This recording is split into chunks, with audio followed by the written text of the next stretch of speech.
de Betoño Sáenz de la Cuesta. Ongi etorri Japera. Eskerrik asko.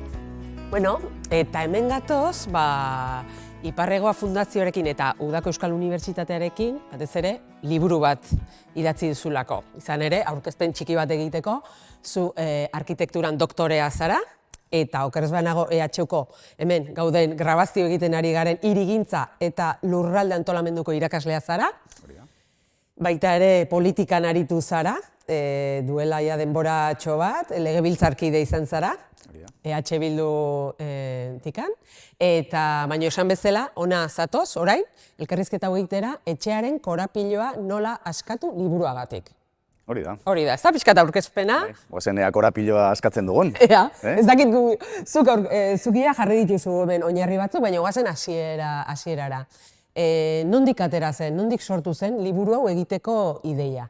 Nik uste aspaldi neukala ideia antzeko liburu bat egiteko, etxe bizitza eta hirigintza lotzeko, eragina handia dauka zer nolako etxe bizitzak dauzkagun eta zer nolako hiri dauzkagun, ez da horren bi hoien arteko harremana oso lotura estukoa da, baina nik uste politikan egon ondoren konturatzen naiz askoz garrantzitsuagoa direla beste zenbait erabaki.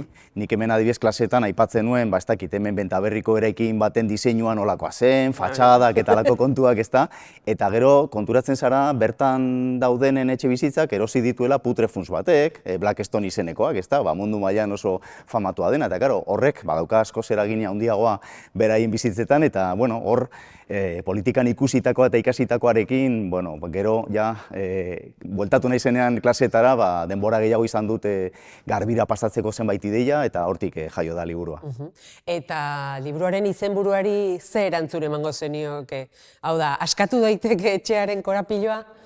Espero dugu baietz, horretarako denon hobe beharragatik. Nik uste baietz, konpondu daitekela, baino benetan serio hartu behar da.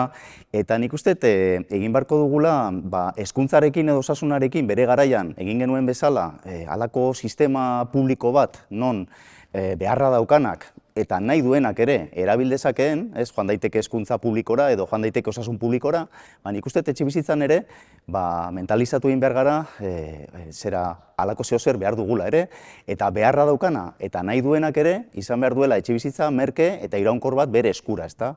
Orduan nik uste konpondu daitekela, baina horretaz jakitun izan da. Eta pixka bat esan dugu, korapiloa, guztioi galdetu ezkero nik uste dut gutxio gehiago esango luketela, edo zein herritarrei galdetu eta esango zuten, etxe bizitzak daudela oso garesti eta ezin dela, baina zuk nola laburbilduko zenuke gaur egun egoera zein den?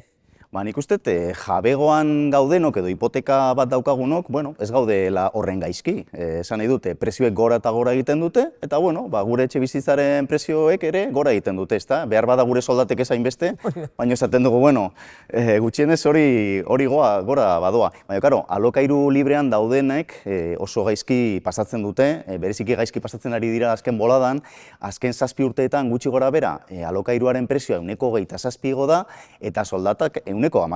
Orduan, porretu dira gutxi gora bera 110, ez da, alokairu librean daudenak. Beraz, horiek oso gaizki pasatzen ari dira, eta gero gaizki pasatzen ari diren beste batzuk dira lehen aldiz etxe bizitza bat erosi behar dutenak. Orduan, ze gertatzen da horiekin, batez ere gazteekin, ezin dutela etxe bat erosi, gure garaian gutxienez sorpetuz lortu genuen, etxe bat lortzea, akaso oraindik gaude hipoteka ordaintzen, ni gutxienez bai, baino orain datozen gazteek ezin dute ez da modu horretara iritsi etxe bat izatera, ez da gutxienez batzuk aldute noski, baino gero eta gehiago arazo handiekin daude, beraz, hor esango nuke batzuk ondo gaudela edo ez gaudela horren gaizki, baina beste batzuk oso gaizki pasatzen ari direla, eta sortzen ari dela gure gizartean halako arrakala handi bat, etxe batean jabe garenon, eta alokairuan eta oraindik etxerik ez dutenen artean. Eta benetan ez badugu serio hartzen, nik uste arrakala hori handiago bihurtu daitekela, eta hor dago arriskuetako bat. Horrek, arrakala hori areagotuko balitz edo, zer nolako ondorioak egon daitezke? Egon daitezke ondorio sozioekonomikoak oraindik ezagutzen ez ditugunak, baina nik uste lehen mailako eta bigarren mailako herritarrak egotea inoiz ez da ona, eta azken boladan hainbeste aipatzen den ultraeskuinaren ez dakit gorakada hori egon daiteke, baita ere elikatu daiteke halako fenomenoetaz, beraz nik uste saiatu behar garela gizarte kohesionatuago bat edukitzen eta horren funtsetako bat etxebizitza da.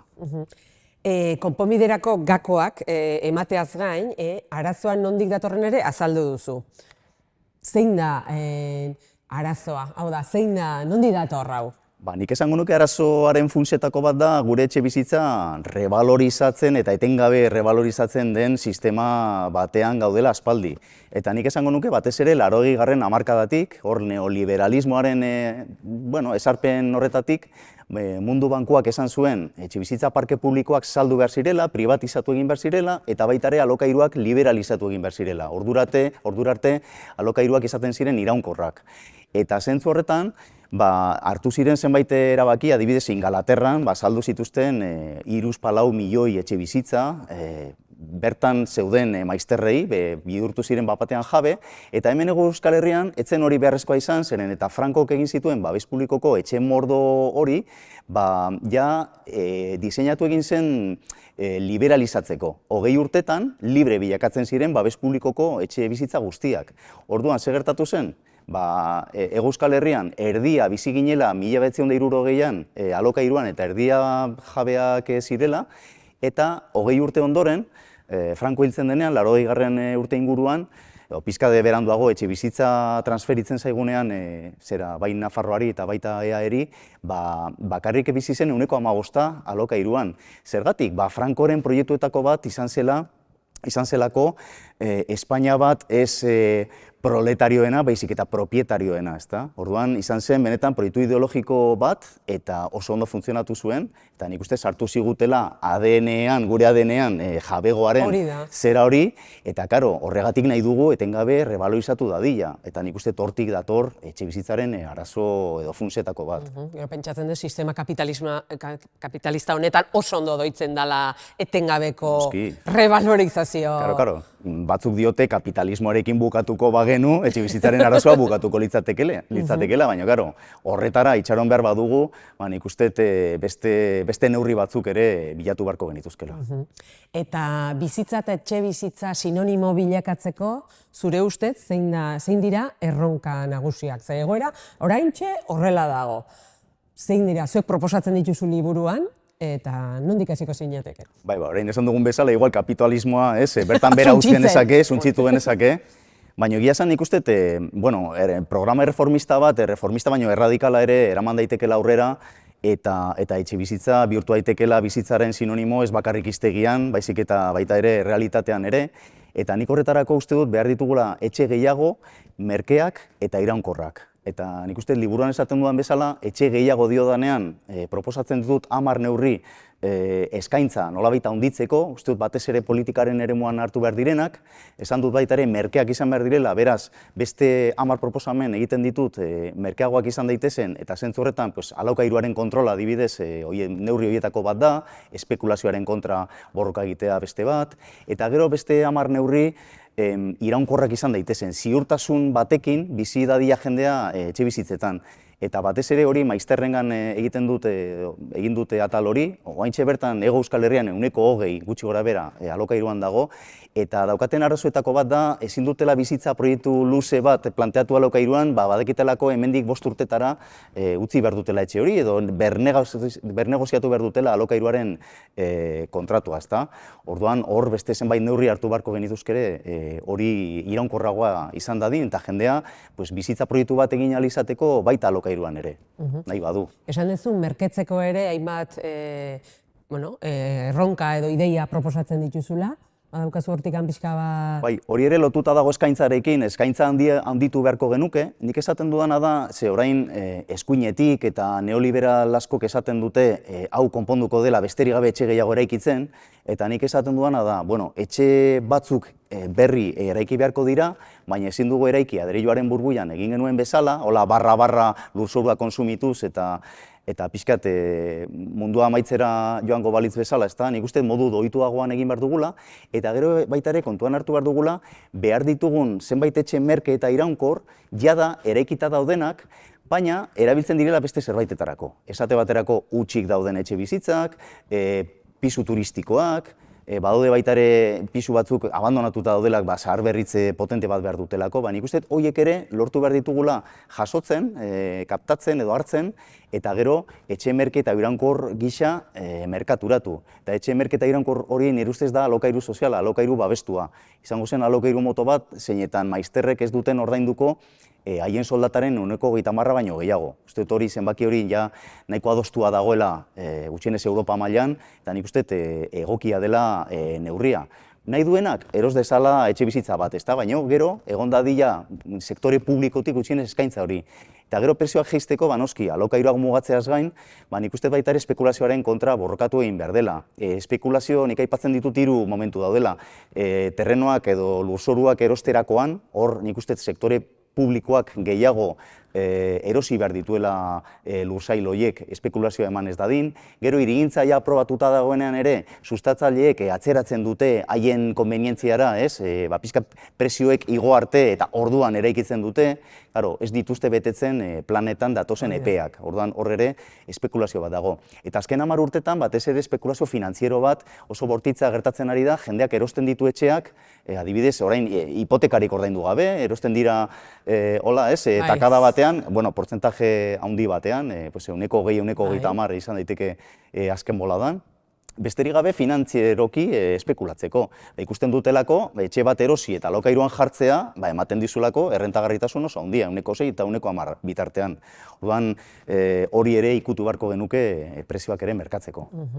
Eta alokairua aipatu zu dagoeneko behin baino gehiago, eta badirudi ia gehien hori galdetuta, izango zela, alokairua ez da pixka bat soziala edo ordainalden kopuruetara jeistea, ez da? Baina zergaitikan ez da hau sustatzen. Zuk hainbest ideia dagoeneko botatzen dituzu, baina ez dira martxan jartzen. Zergaitikan ez dago alokairua, alokairu soziala zuk ulertzen duzun bezala? Nik uste dut alokairu soziala lehenik esan behar da ondoen edo hobeto xeago dauden herrialdetan kopuru handiagoan dagoela. Aipatzen dut Austria, Danimarka, herbeheretan, bertan, 120tik gora, etxe guztien 120tik gora alokairu sozialekoak dira. Hemen bakarrik da 2,5. Batez bestekoa Europan da 1,11. Ipar Euskal Herrian ere 1,11 da. Eta igual horrek ere lotura dauka gazteen emantzipazio adinarekin. Bidasoatik iparraldera emantzipatzen dira 5-6 urte lehenago Euskal Herriko gazteak baino. Orduan, igual ez da izango bakarrik horregatik, baina alokairu sozialaren kopurua garrantzitsua da, eta nik uste dut hemendik 10 urtetara boskoiztu beharko genukela gure zifra hori, bai. Eta gero zergatik ez da sustatzen hainbeste, nik uste dut nahi delako dirua irabazi ahalik eta azkarren. Orduan, alokairu soziala egiten baldin badu promotore pribatu batek, ez du berehala berreskuratuko egiten duen inbertsioa. Eta normalean hori da nahi duena promotore batek.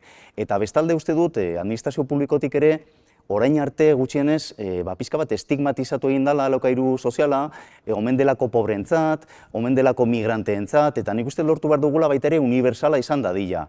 Bienan, beti aipatzen dena eredu bezala, bertan klase ertaineko jendea ere alokairu sozialan badago, danak ez, baina batzuk badaude, ze interesgarria iruditzen zait, aukeratu ahal izatea, eta zentzu horretan diru gehiago izatea adibidez zure bizitzan bidaiak egiteko, edo beste edozein gauza egiteko, eta ez hipotekatu zure bizitza 30, 35 urtetara begira, ezta? Orduan ikuste egon beharko litzatekeela gehiago aukeratu ahal izateko. Eta dagoeneko, aipatu dugu, politikan aritu zarela, eta hortikan ere etorri dela liburu hau idazteko grina. Zuk ja pixka bat ezagutzen dezula, horko martxa, proposatzen dituzun erronka edo ideia hauek usten duzu martxan jarri daitezkeela eta nondik hasiko zinateke? Nik uste baietz, nik uste positiboa izan behar dugu, liburuan ere saiatu izan naiz positiboa izaten, eta borondatea baldin badago, borondate politikoa baldin badago, egingarriak dira proposatzen ditudan 30 neurriak. Nire ustez, alokairuak mugatu behar direla, duela 5 urte, alderdi politiko batzuk esaten zuten erokeria bat zela, eta orain gutxienez publikoki ja ez dute esaten hori. Orduan, ikusten da, nik uste, presio sozialaren ondorioz eta presio politikoaren ondorioz lortzen direla aurrera pausoak gutxienez diskurso aldetik. Gero ikusiko dugu ea benetan gauzatzen diren aldaketak, ezta? Baina beste kasu bat, pisu turistikoena. Duela 5 urte, turismofobo bat zinen, oaintxe bertan hartuko diren neurri batzuk hartu behar zirela esango bazenu. Orduan nik uste dut aurrera pauso batzuk ematen ari garela gutxienez diskursiboki, eta horrek ematen dit bide positiboa izateko, eta pentsatzeko borondate politikoa baldin badago egoera irauli eta hobetu daitekela. Eta kasu horretan nondik hasiko zinateke eragiten? Hau da, aukerukiko bazenu, lerro bat eta aukeratzeko zein izango zen? Beste modu batera erantzungo dut, nire ustez, aipatzen ditudan neurri gehienak aldi berean hartu behar dira. Esan nahi dut, zuk osasuneko paralelismo honekin saltzen du, zuk hartezakezu pilula bat, konpontzen dizuna ez dakize min, baina gero urdailean sortzen dizu ultzera bat, ezta? Orduan hemen ere, bakarrik kontrolatzen baduzu alokairuaren prezioa, baina ez baduzu eskaintzan ere eragiten, lor dezakezu eskaria oso handi izatea eta eskaintza txikitzea.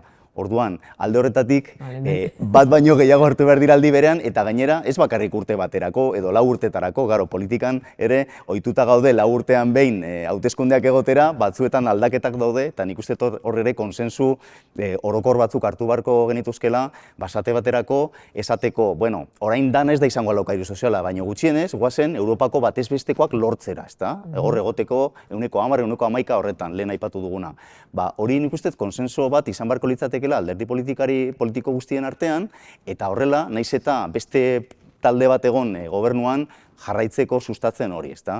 Nik uste, aipatzen ditudanak egingarriak dira, baina aldi berean hartu behar dira, bai.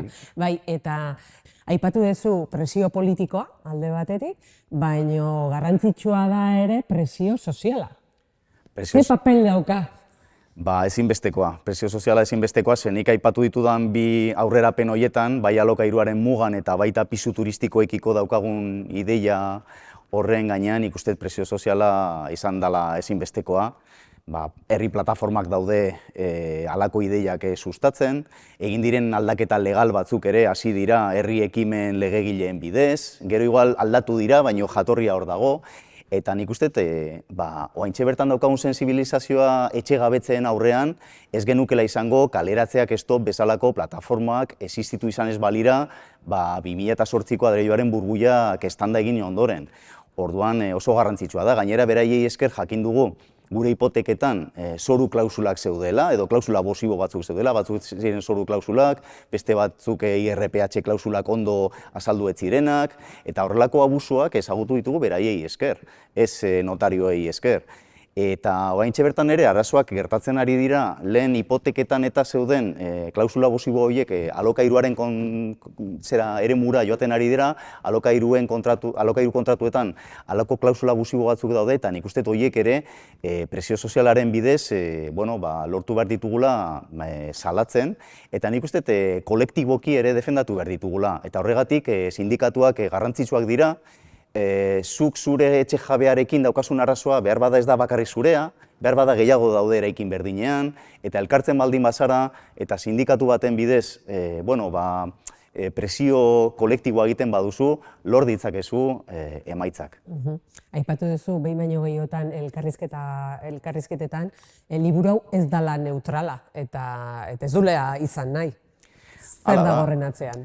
Neutraltzat ere jotzen ditugu gaur egun indarrean dauden zenbait neurri asko, eta nik uste horiek ere ez direla neutralak, eta zentzu horretan nik ere proposatzen dut esate baterako. Zuke aurrekontua igotzea edo ez igotzea etxebizitza politiketan, biak erabaki politikoak dira, neutralak ez direnak, eta atzean ideologia bat daukatenak. Nik proposatzen dut esate baterako liburuan aurrekontua igotzea etxebizitza politikarako, baina baita ere gaur egun gastatzen dugun dirua etxebizitza politiketan beste modu batera gastatzea. Ze esate baterako hor, desgrabazio batzuk egiten dira EAen etxe bat erostearen truke, hori neutraltzat jotzen da, baina begiratzen baduzu pixka gehiago konturatzen zara, Espainiar estatu osoan garela autonomia erkidego bakarra hori egiten duena, Edo eta orain abal batzuk ateratzen dira gazteek eta esain gazteek 40 urtetik beherakoek erosi ahal izateko 340.000 euroko etxe bizitza bat, hori ere neutraltzat jotzen da, baina nire ustez diru hori sartu beharko genuke, programa horretan 154 milioi euro sartuko dira, sartu beharko litzateke alokairu sozialeko parkea zabaltzen. Prestazioak ere, iruditzen zaigu zer ja neutrala, eta normaltzat jotzen dugu, adibidez, gazteentzat oraintxe bertan egotea gaztelagun izeneko laguntza bat eta emantzipa izeneko laguntza bat. Eta ez dugu begiratzen ea gain jartzen diren, ze gain jarri egiten dira, baina kontua da bakoitzak atera duela alderdi politiko bat, Jaurlaritzan dagoen bi alderdietako bakoitzak atera du bat, eta erabat gain jartzen dira. Orduan, baude zenbait erabaki neutraltzat jotzen ditugunak, eta nire ustez hoiei ere buelta bat eman behar zaiela, eta horregatik esaten dute, nik ere ez dudala neutrala izan nahi. Eta nori zuzenduta dago liburu hau? Zure buruan idazten dezunean? Nik uste dut, etxe bizitzaren arazoa kezka daukan edozeineri. Orduan, azken boladan, inkestetan esaten den bezala, hau da, herritarren kezka nagusietako bat, beraz, edozein herritarrari... Ez da teknikoa behar bada, edo? Bueno, zatiren batean, ideiaren bat, baina saiatu izan naiz ahalik eta didaktikoena izaten, eta nik uste irakurgarria dela, edozeinek irakur dezakela liburua, eta interesatuko zaio, etxe bizitza interesatzen bazaio. Eta gai honen inguruan, hurrengo urratsa zein izango litzateke? Bai zurea, pertsonala edo zure aldetik, eta orokorra. Politikoa? Bueno, orokorra nire ustez izan beharko litzateke, liburuan aipatzen ditudan neurri horiek martxan jartzea. Eta personalki nik uste unibertsitatean egonda ezagutzan gehiago sakondu behar dudala, ni bakarrik edo taldeka, alba da taldeka, ez da, ikerketa proiektu batzuk egiten etxebizitzaren inguruan, horiek ere zabaltzen, gizarteak ere jakin dezala, ez dakit, funtzionatzen ari da alokairuaren muga, bueno, oraintxe bertan Gipuzkoan urrian bertan jarri da eta oraindik ez dakigu, baina gero hasiko dira datuak egoten, eta beraz horiek ere objektiboki aztertu daiteke ea ondo doazen neurri horiek ala gaizki doazen. Orduan nik uste unibertsitatetik halako ezagutza egin behar dela eta gero zabaldu, eta nik uste baita ere presionatu beharko genuke politikariek martxan jartzeko neurri egokiak, ezta? Orduan nik uste hauteskunde garaia iritsi baino lehenago ere, hasi, ezta, akuilu lanak egiten. Bai, gero hauteskundetan denek agintzen dute ez dakizen bat mila etxe bizitza eta gero hori hasten da, bai. Oso ondo, urrats hauekin edo, etorkizun esperantzagarri batekin, utziko dugu gai hau, elkarrizketa honetan. Unai, plazer bat izan da, zurekin hitz egitea eta gai honetaz, gaina gai hain garrantzitsu honetaz hitz egitea, eta sorte hon. Eskerrik asko. Fastidiatu dut.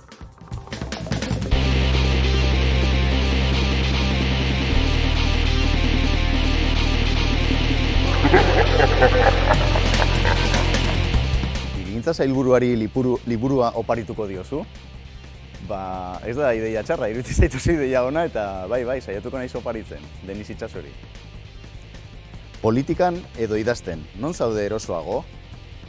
Bueno, politikan eroso ez zaude, esan nahi dut, nik uste idazten erosoago nagoela. Politika ere divertigarria da.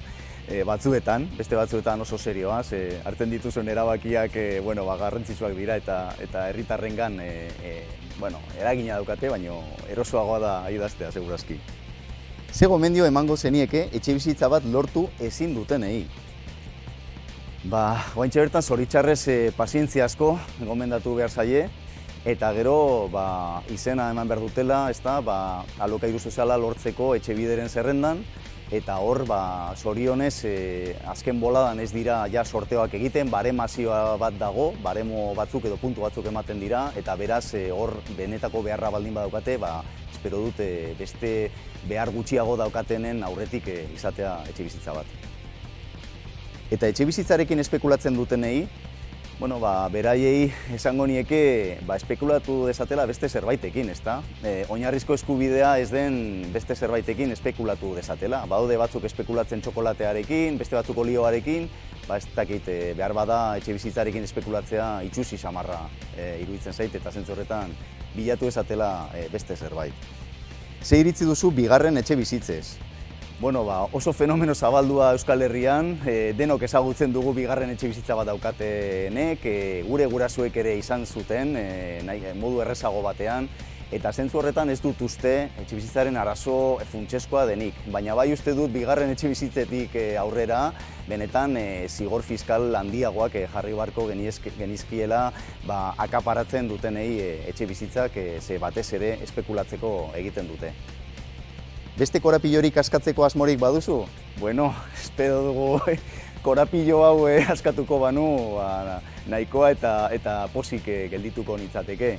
Beste korapillo batzuk bururatzen zait behar bada gure hiriak modu atseginago batean diseinatzea eta behar bada horre badago ere beste liburu baterako lehen gaia, baina bueno, guazen behar bada urgentzia handiagoa dauka etxebizitzaren korapilloa eta hori askatzen badugu zeozer pozik.